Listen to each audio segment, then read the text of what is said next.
We're back.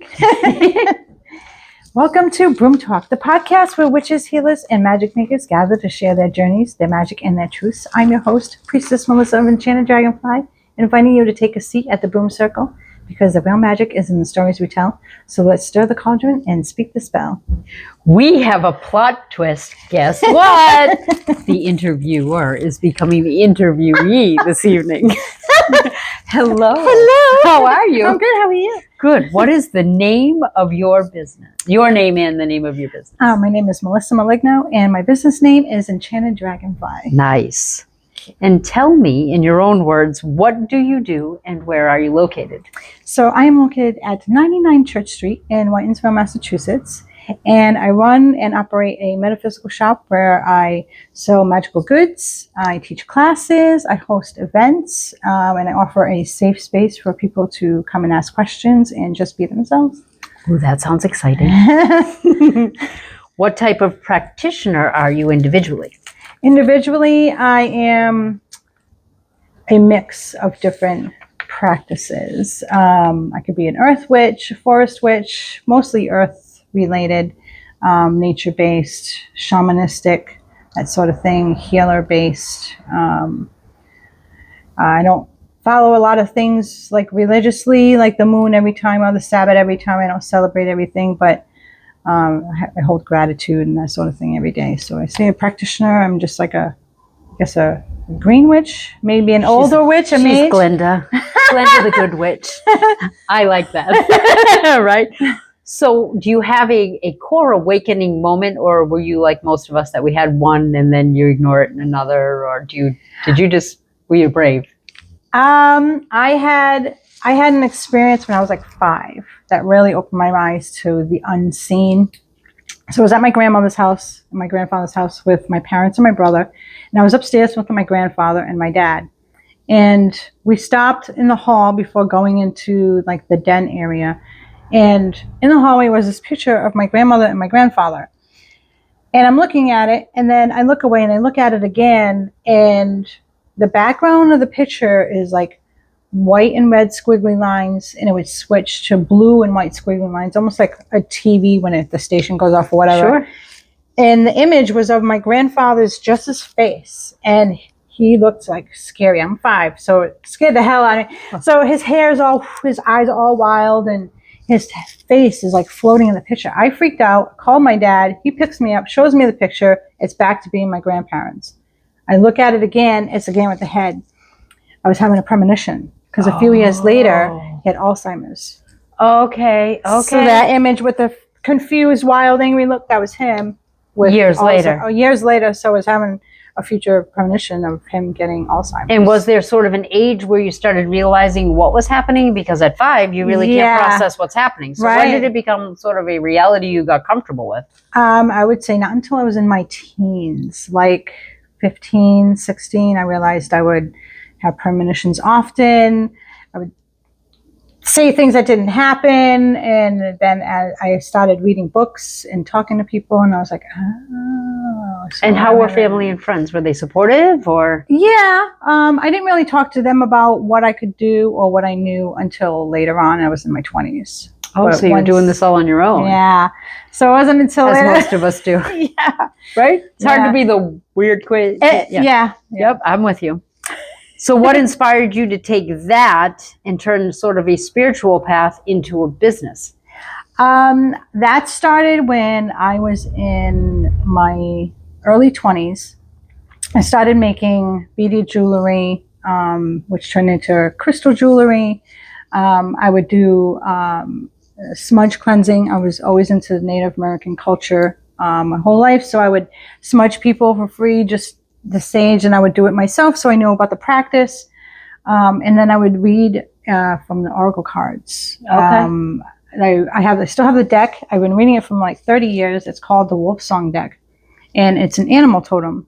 So you pick one card, it would have an animal, say a moose was drawn, and it would have like a 2-page write-up about the moose and what it means as an omen or sign or what have you.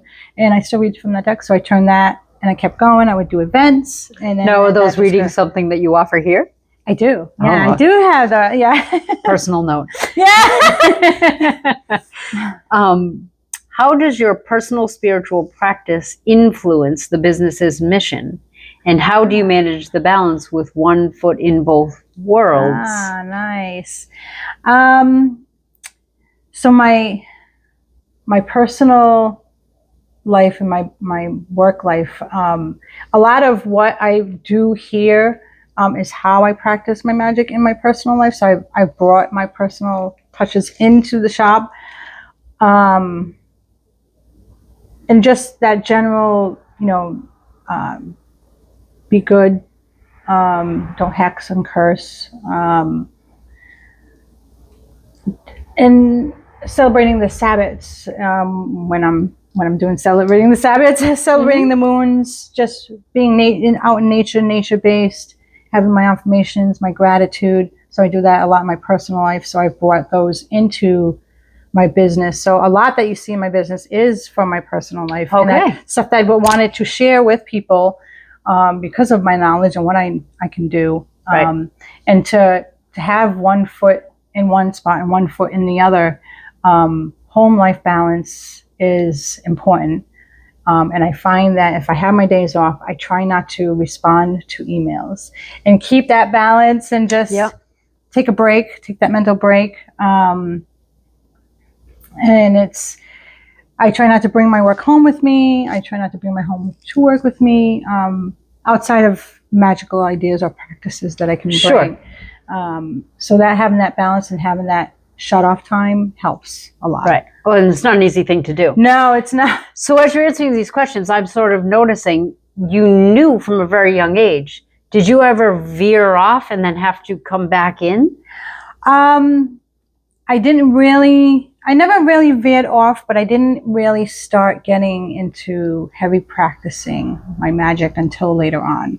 Okay. I used to, when I was probably from age about 7 to the time I was probably about maybe 15, where I didn't know what was going on. I would have these dreams, whether it was at home or at a friend's house, and I would have these dreams that I was floating out towards the window, and I would look out the window and there was all this sky, and it would be like all the blues and the purples. Like it would look like I was in the universe.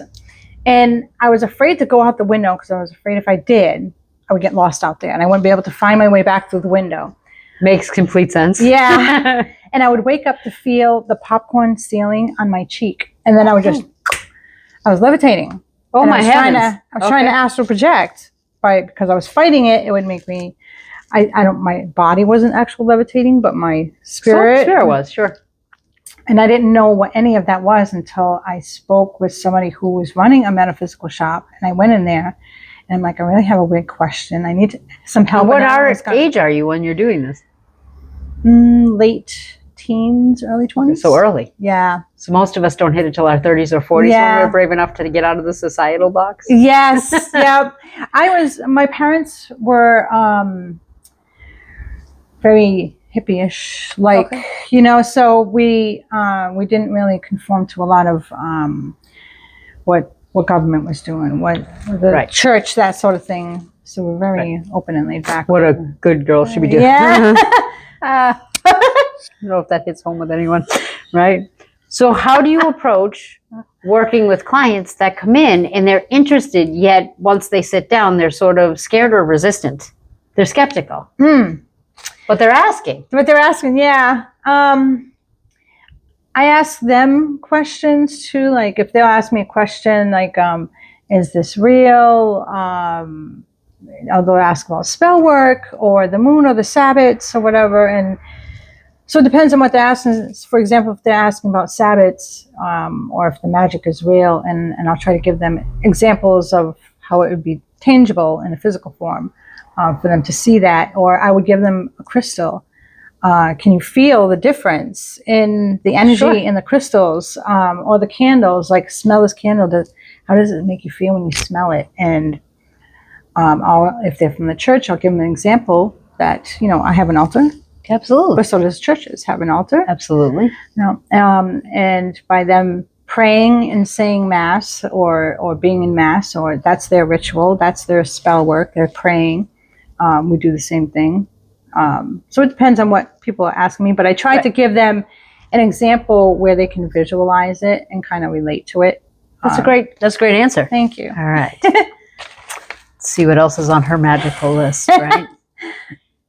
What do you do for sacred self-care practices? Because it sounds like you're pretty authentic all the time, but that's running a lot of energy. It is running a lot of energy. For sacred self-care practices, I will disconnect even from my magic, and so it's not running all the time. Relax, especially spending time with my husband. I try to have that quality home time.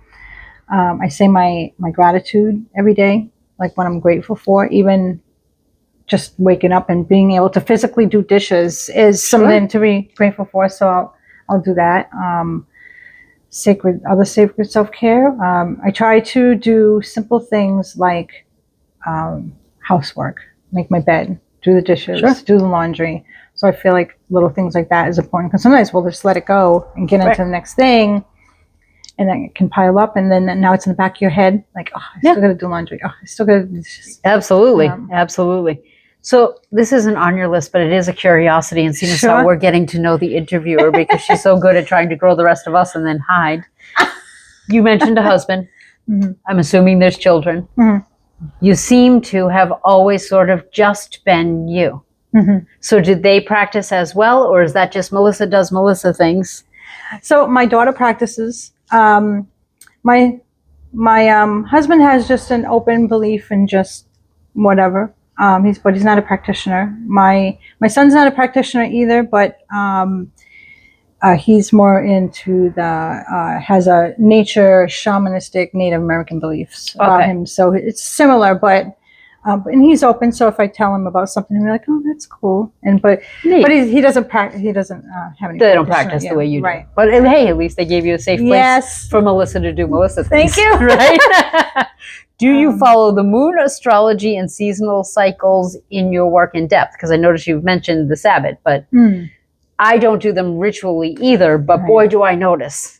Yes. So when you know your top 3, which I would love to hear what yours are, and do you use those in your sort of decision making and understanding yourself? Sometimes, yes. Not all the time and religiously, but I do. I'll incorporate it into the shop, but also into my personal life, especially with certain moons. I'll collect my own moon water, or just go out there and just feel the new moon or the full moon energy. Mm-hmm. If it's a certain zodiac, like right now we're in Libra, I can feel the Libra energy. Yep. Especially compared to Virgo before that, right? So I don't religiously like every single day, but I do. You notice it. Yeah. You definitely we're affected by it. We can't help it. Yes. And so I think it's pretty neat when you sort of, even if you're just cursory aware. Yeah. So what are your big 3? My big 3 is I'm a Virgo sun. I'm a Sagittarius rising and an Aries moon. And the Sagittarius is my dad, and the Aries is my mother. Oh, goodness sakes. That's an interesting trifecta, folks. Anybody who can dive into that, that's it. That is an interesting combination. Yes, thank you. You're welcome. All right. I actually like your energy a lot. Thank you. And the way that you conduct yourself and your business in the air of community. Aww, and that we all grow together. That's pretty impressive because most don't. So it's impressive that you have that integrity, that ethics gauge of no competition. Thank you. But I think that deserves a few minutes of Mellisa getting bragging rights, because thank you. It's the harder path to take, but I agree it's the right one. We're all here together walking each other home. So why are we not just encouraging each other? Yeah. So I love that you do that in every area of your life. Thank you. So now we're going to let her brag, right? So what do you see as your biggest wins, or the things that you are proud of regarding both your business and you personally? I say for personally, I am very proud in how I raised my children. My kids, both of them, are both great people. And I raised them to be also good people too, especially to others. So I think that they're great. I'm proud of my husband. He works hard and he's a good person. I'm proud of my shop that it started off with just this little thing. Like I started this company as Enchanted Dragonfly as a company in 2015, but it didn't open up until the shop until 2022. So I'm very proud that I was able to do that. And it's not cheap either. No, it's staying the course, especially. I mean, you did it through COVID. Yeah. Staying the course. Literally, we survived a pandemic. Yeah, we did. I refer to it as a plague. Maybe I shouldn't say that too often. Same thing. It's samesies. Samesies. Right? Yeah. But you'd hear in history like, the bubonic plague or yellow fever or whatever, and you'd think, oh my Lord, but we actually survived our version of that. Yeah. It wasn't so bad. And I think the technology age that we're in helped a little bit with that. And not just like with phone devices but medicine and advancement and the way we are in the world right now. That helped a lot. So what do you see as your biggest wins as far as being able to hold that ethics gauge? I don't get into the naysaying. I don't get into the gossip. I find those wins. I don't get into just it's not useful energy. The negative vibe. Yeah, I find those wins. I could list about 1,000. But what do you think makes you and in the business the standout? Because it really is. From the outside looking in, there's something that stands out about this as a metaphysical shop and you as a person. But what do you see? I see that I stand out because I do everything myself. So everything, like the design of the shop down to the classes that I teach. I come up with every single sentence of the content of the classes that I teach. The content, I add stuff to the classes, the way I teach them. Sure. I make this also, I have this ability to create safe space. And it's cleansing, and it's healing even when you walk in the door, and it's the energy, and I'm able to keep that vibe. And so I find that helps me stand out. I agree. Thank you. I definitely agree. You can go into, and it could even just be a clothing store or, a regular wall. You can feel whether or not that energy of that place is safe or taken care of. Yeah. So I agree. And I think all energies have to exist, but I prefer these. Yes. Right? Yes. What magic are you currently brewing, and what's your next big dream moving forward? So the magic I'm currently brewing is my Enchanted Market. It's my second one. It's this Saturday. I'm so excited.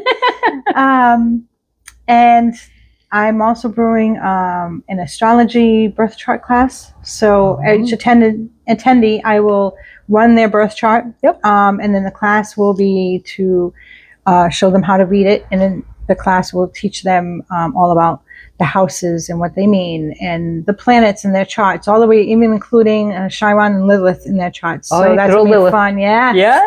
So that's going to be fun. I have another witch hat class. Oh, I love the witch. Those are fun. Yeah. And the way I teach those classes is I'll teach about the history of the witch hat, why it's used, how it's used, and how to use it. And then we'll make a hat, decorate the hat. Yep. So do you feel like a lot of I would call them Wiccan practices, they're really quite misconstrued? Yeah. So do you find you are able to bring a lot of clarity to where you are such a safe space? Yeah. It's just the intention of what you're doing spoken differently. So do you find you get that out a lot? I do. Yeah. Yeah. It helps. And with what I would like to see in the future is, I actually want to own my own property. Oh. And have, that's the big... Sure. That's the big dream. That's what I was asking. What's your big dream? Yep. Yeah. With a big yard, and have events indoors and outdoors, and maybe even own a venue space or something where I can host more events. And because I can do stuff here, but I want bigger, moon circles and things like that. And yes, please. Yeah. Yes, please. Yeah. All right. So now down to the fun, easier questions. I'm stealing them from her because they are super fun. Do you have a favorite crystal, herb, or tool that you always work with? I like working with my sage bundle, and I do a lot of saging, especially in here.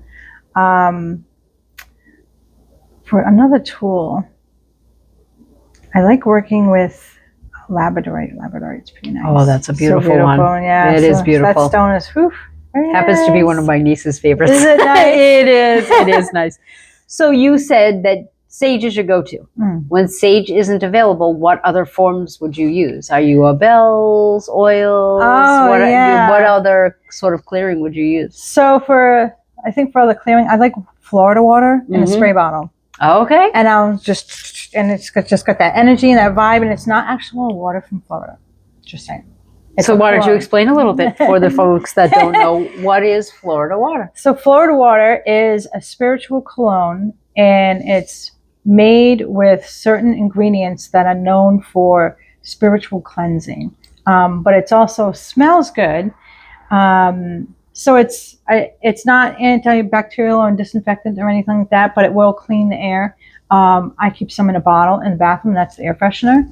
Nice. If I'm making the bed, all the sheets off the bed, spray the mattress and the pillows, just let it air out. And it just makes everything fresh and clean. But it's spiritual cleansing too. Sure. So you're going to keep all the negative. Good place to keep it out of, by the way. Yeah. Highly recommend keeping negative energy out of your bedroom. Right? Yes. Do you have a magical nickname or archetype that you resonate with the most? I would say I'm Mohawk Indian, and I've been given the nickname Bear Woman. That Mama makes sense. Bear. I'm makes solitary. sense. Yeah, so I like that one. Yeah, I'll call you Mama favorite. Bear. That was actually my best friend. That was one of the nicknames. Mama Bear. Her. Yes, when we did our interview, I told you about Patty. Yes. We called her Mama Mama Bear. We did. Yeah. We did. Mama Bear, Bear Woman, whatever. I like that. I like that a lot. Tea or tincture? Oh, I like a good tea. Yeah. Tarot or runes? Tarot. Cauldron or candle? Well, cauldron girl. I thought you might say that. If your spirit guide had a voice, what would it sound like? Right now, it sounds like my dad. Oh, it does. Yeah. And do you know why? Why it would? So there's a little story. Like 3 days after I had the grand opening here, he passed away. Okay. And he couldn't make it. Went for the grand opening. And he was flustered, but then something else happened, and he passed away. And I feel him in here all the time. Okay. And even when I'm at home or I'm doing my own thing, I feel like I could hear him talking. Sure. But it's his younger self talking, like the voice I remember him having when I was little. Yeah. And he was a younger man. So I think it's... So when he was a guiding force. He was a guiding force, yeah. So I feel like he's... That's beautiful. Yeah, thank you. I like that. Thank I like you. that a lot. Do you have any pets? I do. So I have 2 cats. They're brother and sister, literally from the same litter. Kaliska and Perrin, and they're long-haired gray cats. Okay. And I have a curly-haired tarantula. His name is Edward. Oh, I like that. I do like that. I don't know where I would find a curly-haired tarantula, but so cute. That's very, very cool. I have one question that's not so much a fun question, but I think I'd like to know, and that's what the interview's for, right? Mm-hmm. Your father passed. We've all had some people that have passed. Mm-hmm. Do you find that you don't really mourn like the normal person would because you can feel him all the time, so it's almost like he's not gone? I feel like it hit me harder than any other family passing, and it's a lot. Yeah. So I feel like I mourned him heavier, and it gave, like, even being a magical practitioner most of my life, it gave me a different view of death, maybe because it was so close. Sure. And you're used to seeing him, and then when you see him at the funeral, it's totally different. He's laying there, but he's not there. But that was the other view that I had. Like, even when I go to his grave at the cemetery, it's just his shell.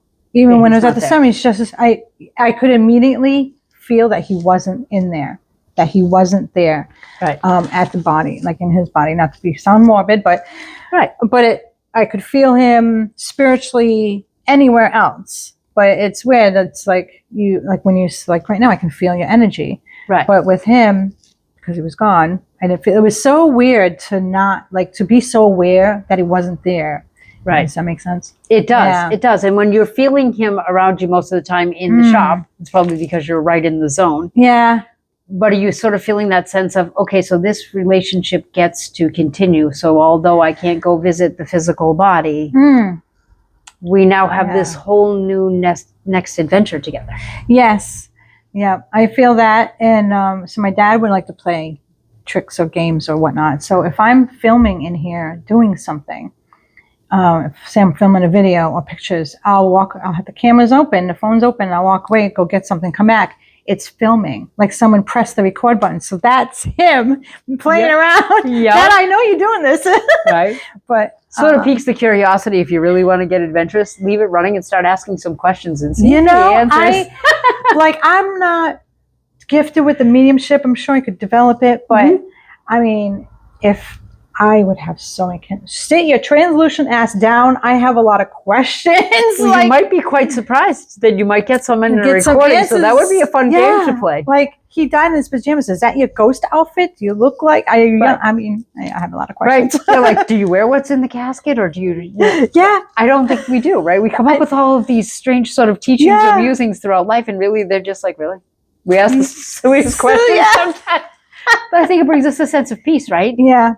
So that's interesting. So. That's interesting to me because he's definitely going to be a driving force. Yeah. Forever. Yeah. So I think so. Awesome. Do you have anything that you would like your general audience to know? Because I could sit here and praise you for hours. Oh, thank you. It truly is a testament to who Mellisa is and what this shop brings. Thank you. On how she's constantly trying to grow everyone around her. And being in that energy is so refreshing. Because it takes me forever to get people to realize I'm in no competition with you. Right. So we tend to do the same services. We tend to do the same classes. You're talking about the astrology. We're probably going to launch it on the same darn day. I noticed we did. And then we'll share each other's ads because your people are not my people. My people are not your people because we're so similar but different. We're these little snowflakes, right? So there really genuinely is no any option but growing together. Why wouldn't we just do that? And you do that through your podcast. I mean, follow her. I'm telling you. Oh, thank you. She's someone you want to meet. Oh. And I'm sort of addicted to the product. I did buy something when I dropped out. So is there anything that you would like people to know? Like, this is your shining moment. I would take it. I have a lot of information to teach, to share. I have a safe space. Come and visit me. Come and take my classes.